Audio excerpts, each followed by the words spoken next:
కాపు ఉద్యమ నాయకుడు, కాపుల యొక్క రిజర్వేషన్ కొరకు పోరాటం చేసిన యోధుడు ముద్రగడ్డ పద్మనాభం. మాజీ మంత్రి, మాజీ ఎంపీ.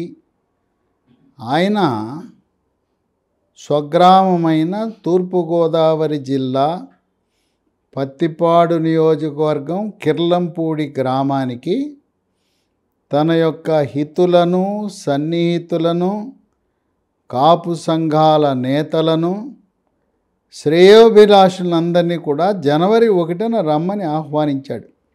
ఈ ఆహ్వానంలో ఆంతర్యం ఏంటంటే, ముద్రగడ్డ పద్మనాభం లాంఛనంగా వైఎస్ఆర్సిపి పార్టీలో చేరబోతున్నాడు.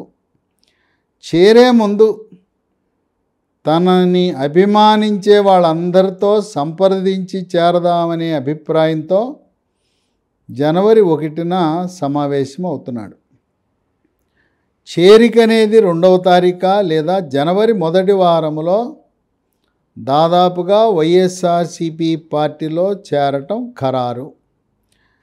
ఇప్పటికే తూర్పుగోదావరి, ఉభయ గోదావరి జిల్లాల పర్యవేక్షకుడుగా ఉంటున్న మిథున్ రెడ్డి, వైవి సుబ్బారెడ్డి పలుమార్లు ముద్రగడ్డ పద్మనాభంతో చర్చలు జరపడం విశేషం. వైఎస్ఆర్సిపి పార్టీ ప్రముఖ కాపు నాయకుల కోసం వేటాడుతూ ఉంది.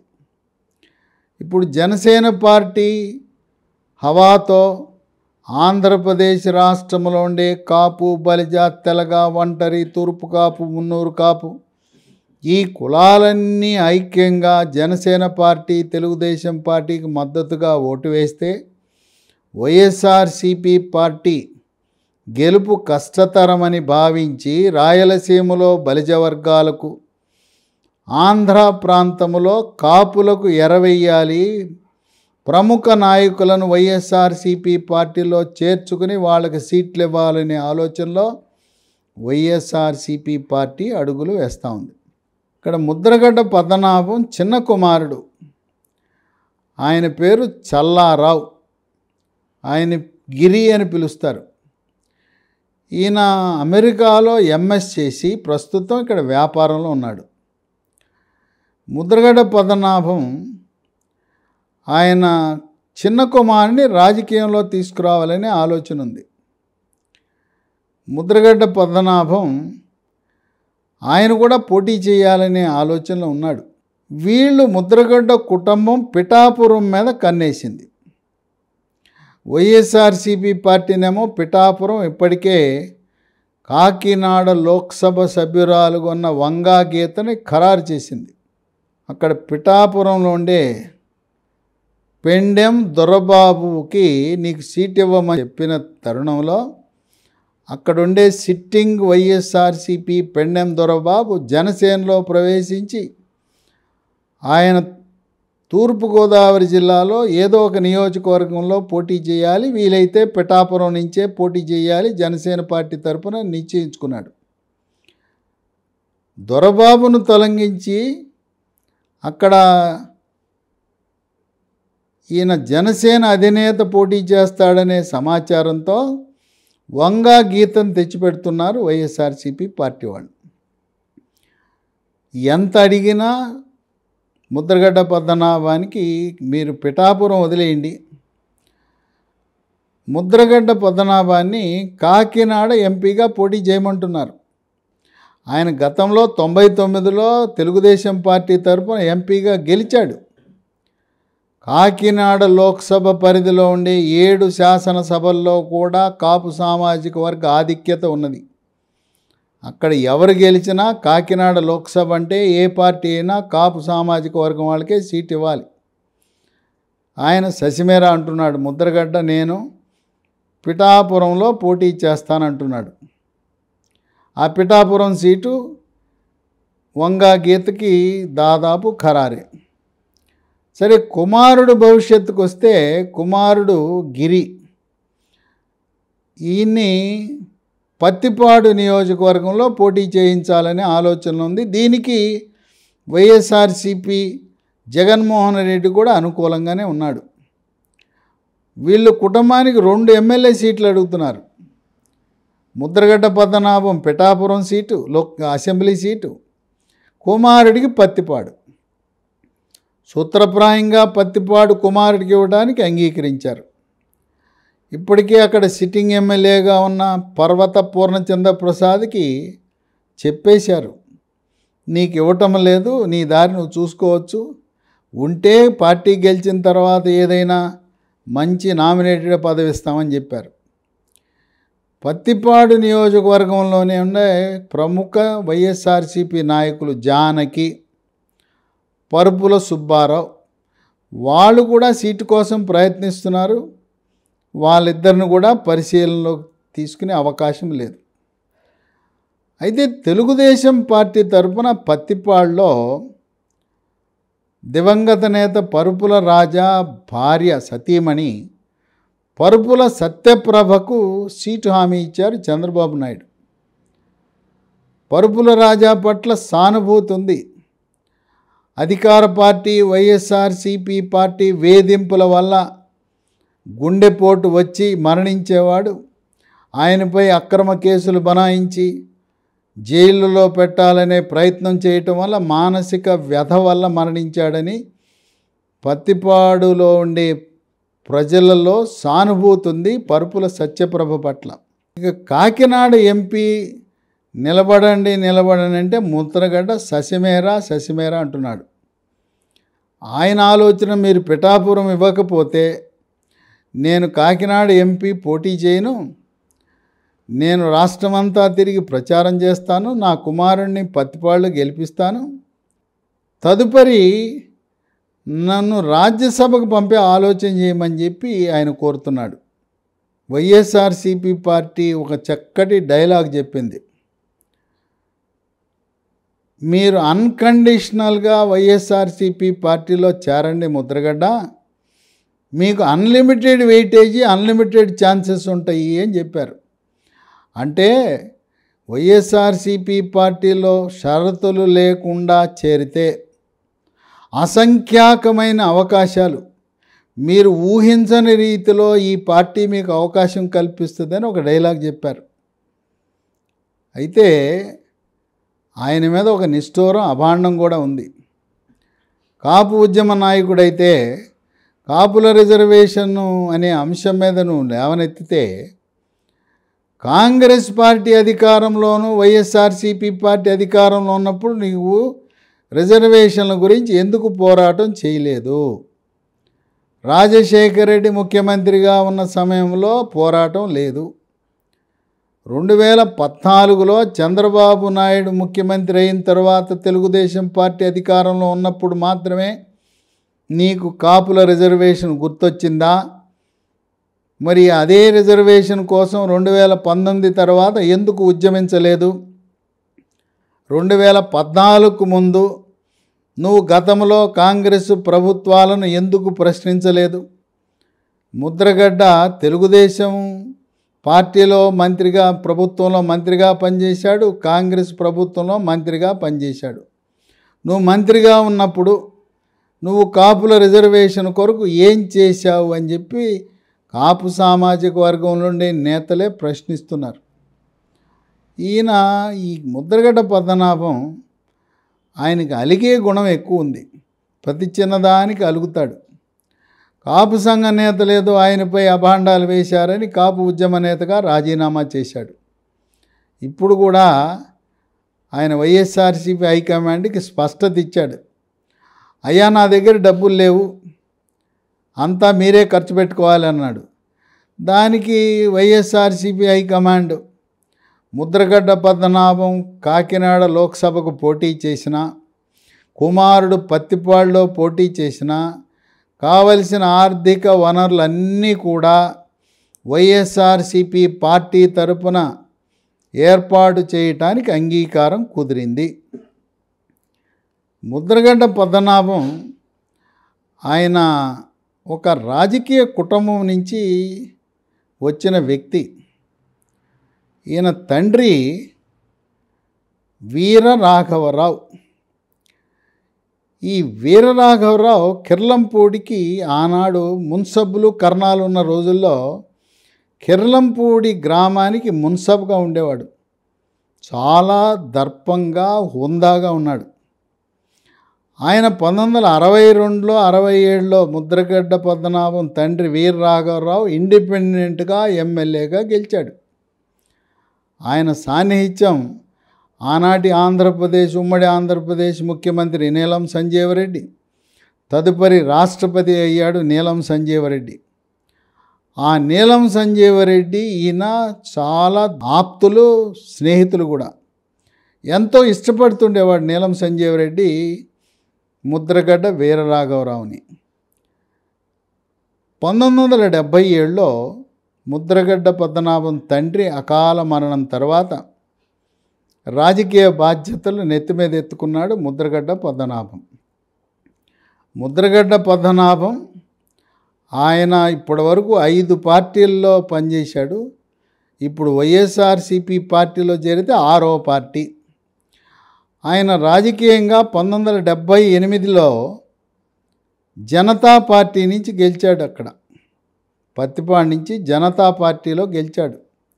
ఇందిరాగాంధీ ఎమర్జెన్సీ పెట్టిన తరుణంలో 75-77 మధ్యలో ఎమర్జెన్సీ పూర్తయిన తర్వాత ఆనాడు జయప్రకాష్ నారాయణ ఆధ్వర్యంలో ఏర్పడిన జనతా పార్టీ తరపున శాసనసభ్యుడిగా గెలిచాడు. 78 నుంచి శాసనసభ్యుడిగా పనిచేసి ఎన్టీ రామారావు తెలుగుదేశం పార్టీ పెట్టిన తర్వాత తెలుగుదేశం పార్టీలో చేరాడు. తెలుగుదేశం పార్టీలో 83లో 85లో 2 సార్లు శాసనసభ్యుడిగా గెలిచాడు. ఈయన ముద్రగడ్డ పద్మనాభం 4 సార్లు శాసనసభ్యుడిగా, 1 సారి ఎంపీగా, కాంగ్రెస్లోనూ తెలుగుదేశంలో ఎన్టీఆర్ క్యాబినెట్లో మంత్రిగా కూడా పనిచేశాడు. 85 నుంచి ఎన్టీఆర్తో పాటు క్యాబినెట్ మంత్రిగా కూడా, ఎక్సైజ్ శాఖ మంత్రిగా కూడా పనిచేశాడు. 88లో ఎన్టీ రామారావు క్యాబినెట్ని మొత్తం రద్దు చేసేసాడు. రద్దు చేసి అందరినీ కొత్త వారిని పెట్టుకున్నారు. పాత మంత్రులందరినీ తొలగించాడు. అప్పటి వరకు ఎన్టీఆర్ క్యాబినెట్లో ఉన్న ముద్రగడ్డ పద్మనాభం ఈయన తొలగించుతున్నాడని తెలిసే రాజీనామా చేశాడు. రాజీనామా చేసి ప్రజారక్షణ సమితి అని ఒక పార్టీ పెట్టాడు.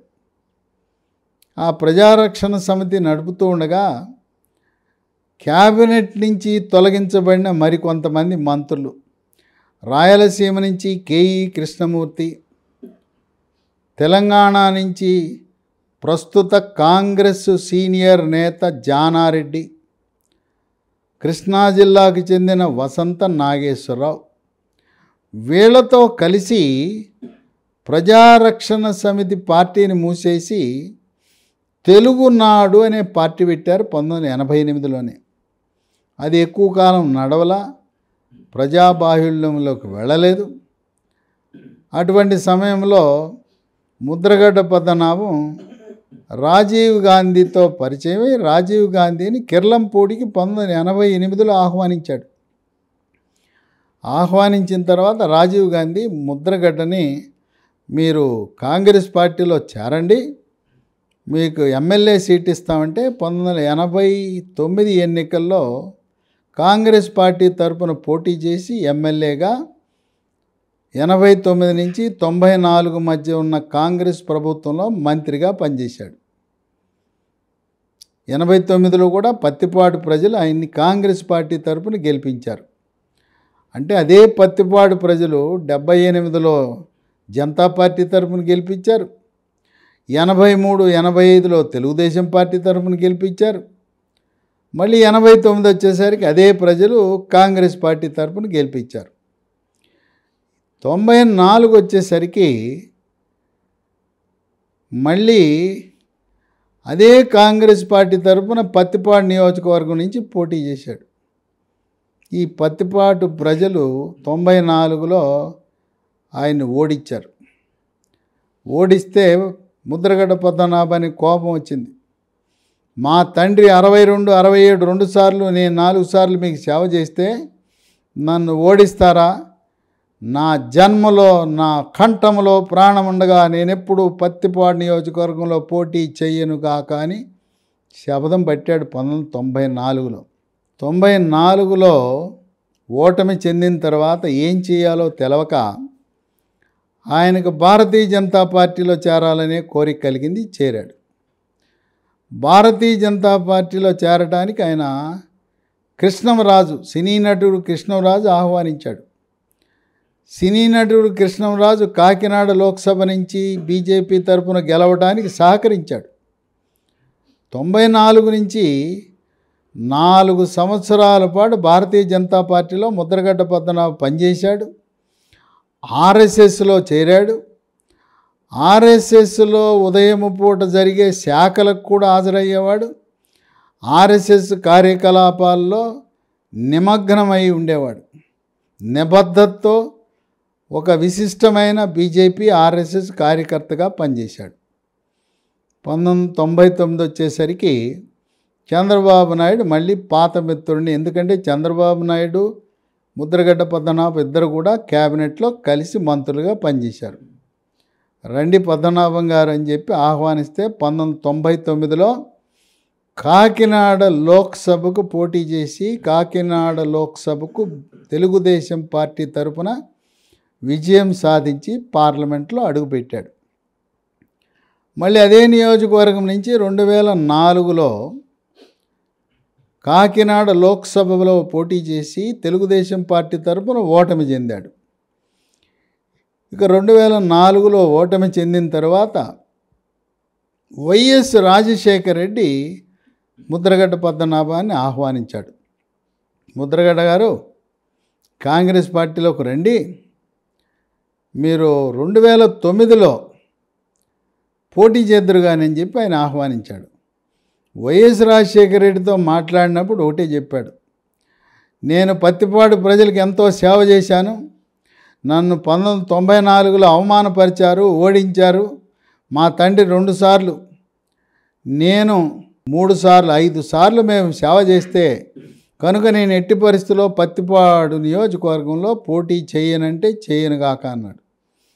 అప్పుడు 2009 ఎన్నికల్లో వైఎస్ రాజశేఖర రెడ్డి, మీరు పత్తిపాడు వద్దు, పిఠాపురం వెళ్ళి పోటీ చేయండి, పిఠాపురంలో కాపు సామాజిక వర్గం వాళ్ళు చాలామంది ఉన్నారు, అధికంగా ఉన్నారు, ఓటర్లంతా కూడా కాపులే అని చెప్పి పంపించాడు. కానీ 2009లో పిఠాపురం ప్రజలు ఓటర్లు కూడా ముద్రగడ్డ పద్మనాభాన్ని కాంగ్రెస్ పార్టీ తరపున తిరస్కరించారు, ఓడించారు. ఇక అప్పటి నుంచి 2009 నుంచి రాజకీయాలకు దూరంగా ఉంటూ వచ్చాడు. ఇక అప్పుడప్పుడు కాపులకు రిజర్వేషను అప్పుడప్పుడు మాట్లాడుతూ వచ్చాడు. చంద్రబాబు నాయుడు 2014లో అధికారంలోకి వచ్చినాక ఊపు అందుకున్నాడు. కాపు రిజర్వేషన్ అన్నాడు. 2016 జనవరి 31న ఆంధ్రప్రదేశ్ రాష్ట్రం ఉమ్మడి 13 జిల్లాల్లో ఉండే కాపు, బలిజ, తెలగ, ఒంటరి, తూర్పు కాపు, మున్నూరు కాపు నాయకులను, కార్యకర్తలందరినీ కూడా ఒక సభ పెట్టాడు. తుని దగ్గర వి కొత్తూరు అనే బహిరంగ ప్రదేశంలో, ఆ గ్రామం పక్కనుండే బహిరంగ ప్రదేశంలో సభ పెట్టాడు. దానికి కాపు ఐక్య గర్జన సభ అని పెట్టాడు. సభ జరుగుతుండగానే ముద్రగడ్డ గారికి ఆవేశం వచ్చింది. మన కార్యాచరణ ఇప్పుడే ప్రారంభం కావాలి, ఇంతమంది వచ్చారు కదా, వేలాది మంది వచ్చారు, మనం ఇప్పుడే ప్రారంభిద్దాం, రాస్తా రోకో చేద్దాం, రైలు రోకో చేద్దాం, పదండి అని చెప్పి సభను మధ్యలో నిలుపుదల చేసి రోడ్డు ఎక్కేశారు. కొంతమంది రైల్వే ట్రాక్ ఎక్కేశారు. వైజాగ్ నుంచి వస్తున్న రైలుకి నుప్పు పెట్టేశారు. ఆవేశం అది కార్యకర్తలు చేశారా, దుష్టశక్తులు చేశారా, లేదు ఉగ్రవాదులు చేశారా అనేది ఎవరికీ తెలియదు. కాపు ఉద్యమ సంఘాలు, కాపు సంఘాల్లో విభేదాలు ఉండటం వల్ల ముద్రగడ్డ పద్మనాభం యొక్క నాయకత్వంపై విశ్వాసం కోల్పోయి వాళ్ళు వేరే సంఘాలు పెట్టుకున్నారు. ఈ రోజున ముద్రగడ్డ పద్మనాభం ఆయనకున్న ఆధిక్యత కంటే ఇతర సంఘాల వారికి ఎక్కువ బలం ఉంది. ఏదేమైనా జనసేన పార్టీ కాపులను ఆకర్షిస్తుంది, మన వ్యూహం ఏంటని చెప్పి సరే ఎంతో కొంత లాభం ఉంటుంది. ముద్రగడ్డ పద్మనాభాన్ని వైఎస్ఆర్సీపీ పార్టీలో చేర్చుకుని కుమారుడు గిరికి పత్తిపాడు, ఈయనకి పెద్ద ఆయనకి కాకినాడ ఎంపీ సీట్ ఇద్దామని కృతనిశ్చయంతో ఉంది వైఎస్ఆర్సీపీ పార్టీ. దాదాపుగా అన్ని ఏర్పాట్లు జరిగినాయి. కాకపోతే ముద్రగడ్డ పద్మనాభం అని ఆయన అలుగుతుంటాడు. ఆయన చిన్నపిల్లవాడు అలిగినట్టు అలుగుతుంటాడు, చిన్న చిన్న వాటికి అలుగుతాడు. కనుక జనవరి మొదటి వారంలో వైఎస్ఆర్సీపీ పార్టీ కండవా కప్పుకునే వరకు ఆయన ఎప్పుడు ఎలా ఎటువంటి నిర్ణయం తీసుకుంటాడో తెలవని పరిస్థితి. అయితే ఆర్థిక వనరులు అయితే లేవు. ఏ పార్టీ వాళ్ళు ఆయనకి సీట్ ఇచ్చినా ఆ పార్టీ వాళ్ళే ఖర్చు పెట్టుకోవాలి. కుమారుడు వ్యాపారం చేస్తున్నా ఆ వ్యాపారంలో లభించిన ఆ ప్రాఫిట్తో ఈరోజు రాజకీయం చేసే పరిస్థితి లేదు. ఏదేమైనా జనవరి మొదటి వారములో ముద్రగడ్డ యొక్క చేరిక వైఎస్ఆర్సీపీ పార్టీలో ఉంటుందా? ఉంటే జగన్మోహన్ రెడ్డి ఆయన్ని కాకినాడ లోక్సభకు ఒప్పించగలడా అనేది ప్రశ్నార్థకమే. ఏదేమైనా ముద్రగడ్డ పద్మనాభం వెనక ఈరోజు ఆంధ్రప్రదేశ్ రాష్ట్రం నుండి కాపు, బలిజ, తెలగ, ఒంటరి, తూర్పు కాపు, మున్నూరు కాపు ఈ సామాజిక వర్గాలు గతంలో లాగా ఆయన వెనుక లేరు అనేది అది విశ్లేషకులు, విజ్ఞులు, మేధావులు, కాపు సంఘ నేతలు భావిస్తున్నారు. ఎంతో కొంత కాపులలో చీలిక తేవటానికి ఉపయోగపడుతుందేమనే వ్యూహంతో వైఎస్ఆర్సీపీ పార్టీ అడుగులు వేస్తూ ఉంది. గంపగుత్త కింద ఉభయ గోదావరి జిల్లాలలో ఉండే కాపు సామాజిక వర్గం జనసేన, తెలుగుదేశం పార్టీ కూటమికి ఓట్లు పోకుండా కొంతవరకు అడ్డుకట్ట వేయటానికైనా ముద్రగడ్డ కుటుంబం ఉపయోగపడుతుందనే వ్యూహరచనతో జగన్మోహన్ రెడ్డి అడుగులు వేస్తున్నాడు. వేచి చూద్దాం ముద్రగడ్డ పద్మనాభం యొక్క దారి ఎటో.